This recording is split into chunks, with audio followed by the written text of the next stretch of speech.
Operation सिंदूर जब शुरू हुआ, हम सब ने समर्थन किया, सब एकजुट होकर खड़े हो गए इस देश के लिए। दोबारा होगा, दोबारा खड़े हो जाएंगे। अगर हमारे देश पे हमला होता है तो यहाँ इस सदन में किसी भी पार्टी का हो, कोई भी हो, सब आपका समर्थन करेंगे। और हमें अपनी सेना पर गर्व है कि उन्होंने इस बार भी दृढ़ता से लड़ाई लड़ी, धैर्य से लड़ाई लड़ी, वीरता से लड़ाई लड़ी। लेकिन इस ऑपरेशन का सिंदूर का क्रेडिट, उसका श्रेय तो हमारे प्रधानमंत्री जी चाहते हैं। सही भी है, ठीक है, सही है, श्रेय ले। ओलंपिक्स में हमारा मेडल आता है, उसका भी श्रेय लेते हैं। लेकिन सिर्फ श्रेय लेने से नहीं होता नेतृत्व, जिम्मेदारी भी लेनी पड़ती है।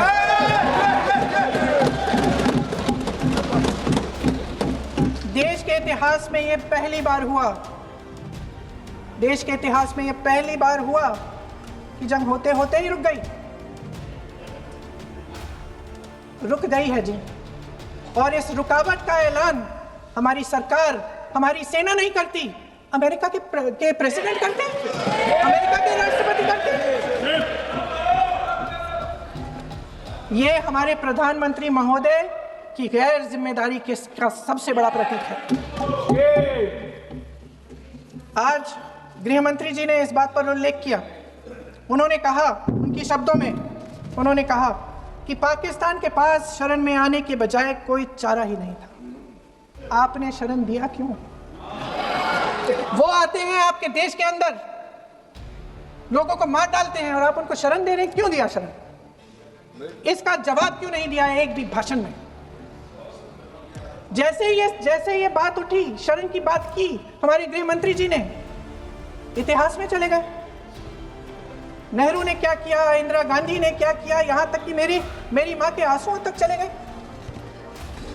लेकिन इस सवाल का जवाब नहीं दिया कि ये सीज फायर हुआ क्यों, ये जंग रुका क्यों, और तब क्यों रुका जब दुश्मन के पास कोई चारा नहीं था हमारे श्रेय में आने के बजाय।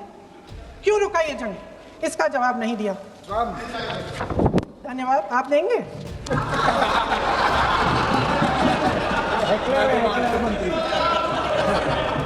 देना भाई, देना। आपको टाइम मिलेगा तो, टाइम नहीं मिलेगा आपको शायद। वैसे महोदय, मेरी माँ की आंसू की बात किए, मैं इसका जवाब देना चाहती हूँ। मेरी माँ के आंसू तब गिरे जब उनके पति को आतंकवादियों ने शहीद किया, जब वे मात्र 44 साल की थी। और आज अगर मैं इस सदन में खड़ी हूं और उन 26 लोगों की बात कर रही हूं, मैं इसलिए कर रही हूं क्योंकि मैं उनका दर्द जानती हूं, महसूस करती हूं।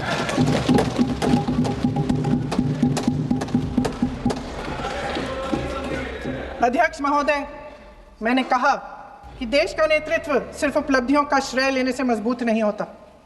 सफलता और विफलता दोनों की जिम्मेदारी लेने से बुलंद होता है। ये सोने का ताज नहीं है, कांटों का ताज है। अध्यक्ष महोदय, जब सरकार झूठी और कायर हो तो वे बहादुर से बहादुर सेना के साहस और पराक्रम को भी कमजोर कर देती है। देश को प्रतिशोध के साथ साथ सबके प्राणों की रक्षा का प्रण चाहिए।